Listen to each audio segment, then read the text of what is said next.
Hello, everyone. I'm going to take you around this chapter 3 for a minute. We're going to talk about the visual elements, and it's kind of a long chapter, so we'll try to break it up. But here they are: line, shape, light, value, color, and texture. A line is going to be just a path. There's a few definitions of it, but like you can see the sky waving, he's all line. So here's some definitions. I think your books is our primary visual means of recording and symbolizing ideas, observations, and feelings. It's an extension of a point where length dominates over width. It's a path of action or record left by a moving point. Now this is in your book. Lines are space. Lines in space are principal elements in the college you and I horizontal. 3. Here you can see different types of lines: actual, implied, actual, straight and implied, line created, vertical. You'll see many of these. You can see diagonal, sharp, jagged, dancing of curving, hard line, soft line. There are many kinds. Characteristic of a line: it can be active or static. It can be aggressive or passive, sensual or mechanical. It can define boundaries or implied volumes or masses. It can be grouped or depicted light, shadow patterns, and textures. Line is very important to us. We just don't realize it because it's so common to us. See, there's curved, diagonal, straight, wavy, dashed or dotted, perpendicular, zigzag, parallel. We're very familiar with line, and we just tend to follow them. So do animals, actually. It's vertical and horizontal. Vertical in an artwork makes it very stable. Horizontal is where we tend to see, we call it the horizon line in a painting. These animals used to dance around, and they don't anymore, but it was an outline. They're all in outline. These are also outlines, and they still move. Here we have Alexander Calder, who started out working in a toy factory, and he was using three-dimensional line to make lines that you can actually touch and that stand up in the room with you, so they're three-dimensional. That's cow and his people, his pig. He made a whole circus with all those animals. He was actually honored in stamps at one time. You can see here one of his, from the circus, one of his animals. This is a mobile, which means it would move. And here are some lines by Kiki Smith. This is Ginzer, her cat, and it's all lines. She did each individual line to make up this cat. She didn't just color it in. She etched these lines on a metal plate. And again, one line for each hair. His eyes, foot pads are slightly shaded in. Even his nose, you can tell. Everything else is done with lines. So you can etch it in on metal, and then you can make other prints with it. So it's etching, aqua tint, and dry point on mold made paper. There she is working. So this is actual line. These are painted lines. And this is by Oscar Kokoschka. And you can see these lines in this jacket are real curvy.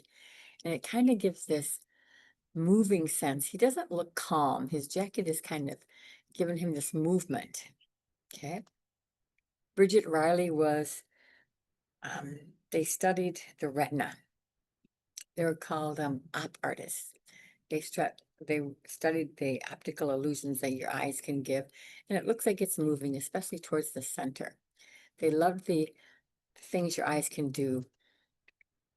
Your book talks about these actors, the kabuki actors, and this one has a curvy and suggested slow rhythmic motion because everything curves. The lines curve. These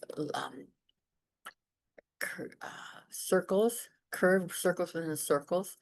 Everything curves. There's nothing harsh. There's curved lines, a curved hat, curved face, curved nose.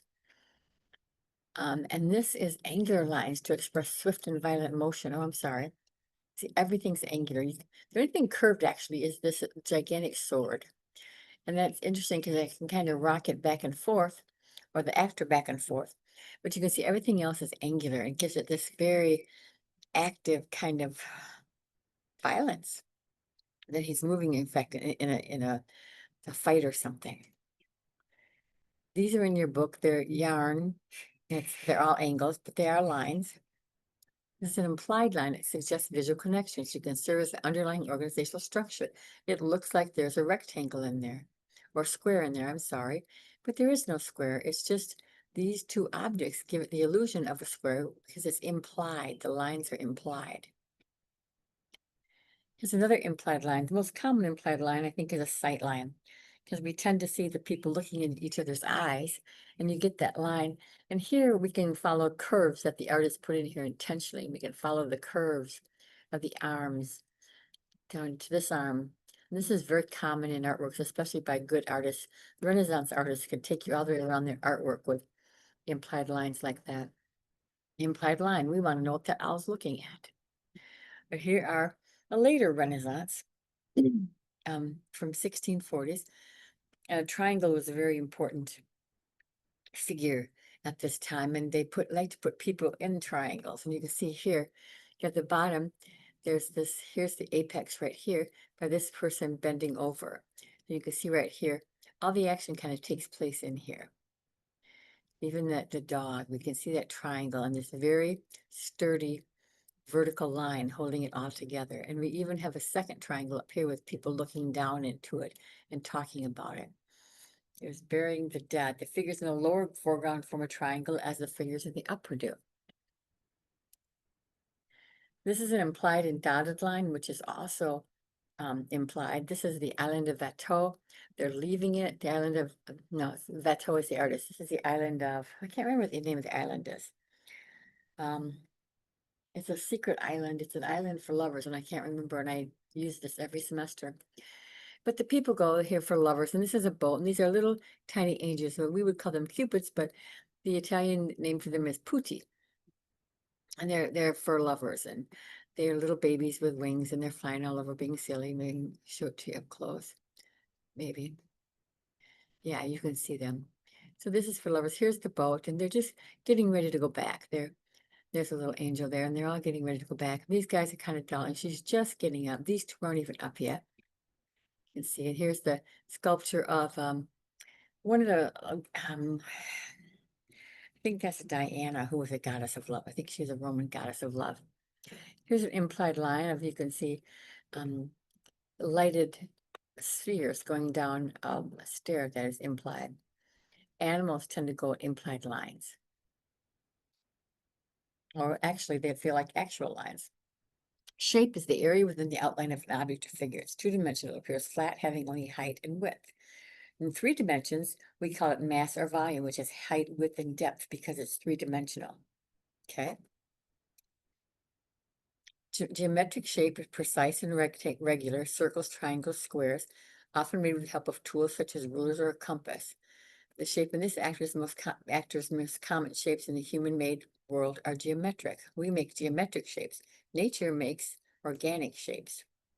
Organic shapes are irregular, often curving or rounded. This is a shape for the kabuki actor. They seem more relaxed and informal with geometric shapes. Most shapes in nature are organic. Biomorphic also suggests shapes based on natural forms. Oops, went backwards. Geometric shapes. Organic shapes. Here's the picture plane. Here's the foreground. Things that appear closest to us. Then we have the midground and then the background. The picture plane is actually flat. I knew it was going to do that. Picture plane is actually flat, right? The shapes create second shapes cut out the background. So the artist gives you appearance that it's not flat, but all of paintings are flat. They're 2-dimensional. So we have to fake space in there. It's called implied space, and they're going to show us how they do this. The figure is the object we distinguish. It is a positive shape. It's separate from its background. The background in a 2-dimensional work is the area around and between the figures. It's also the surface that it's applied to. Dominant are the figures in the positive shapes. These colored things are the dominant, the figures are the positive shapes. And the negative shapes are in the background. The background is this creamy white. These are just fun. They like to mix things. This is mixing the brown background with some of the things in the foreground just to mesh around like her brown dress. I really like that. This is the foreground background reversal, which we'll talk about in a minute. And Magritte loved to mess with your mind by putting the background in the foreground and things like that. This is in your book showing you how this is a glimpse junkfish, and this is a three-dimensional junkfish. And then the same artist, I believe, also does a drawing, and he gives the paper, this creamy colored paper, then he puts like a chalk on it, and then you can see the fish looks like it's in the foreground, but it's actually a background because he's erased the charcoal right here. So it's kind of cool. This is the foreground background reversal by I forgot his name again, and I already know it. Escher.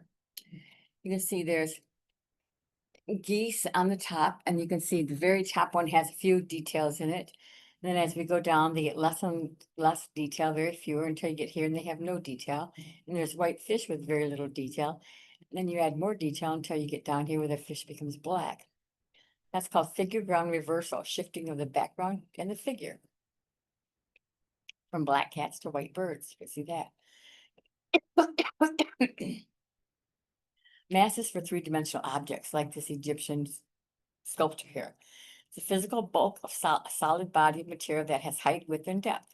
Mass occupies a volume. Mass is a major element in sculpture and architecture. When you're in a room, you're on the couch or the chair, that's a mass. It shares space with you. Doesn't have to be huge. You know, a can of soda shares space with you. It's a mass. Even Giacometti's man pointing is a mass, but it's open form. It interacts with space. Conveys a sense of fleeting presence. It represents open form. This is a Morris. It's big, but it does have open form because it has the holes in it. So here's the question. How do you create the illusion of mass on a two-dimensional surface? That looks like a wonderful tree, but in reality, it's just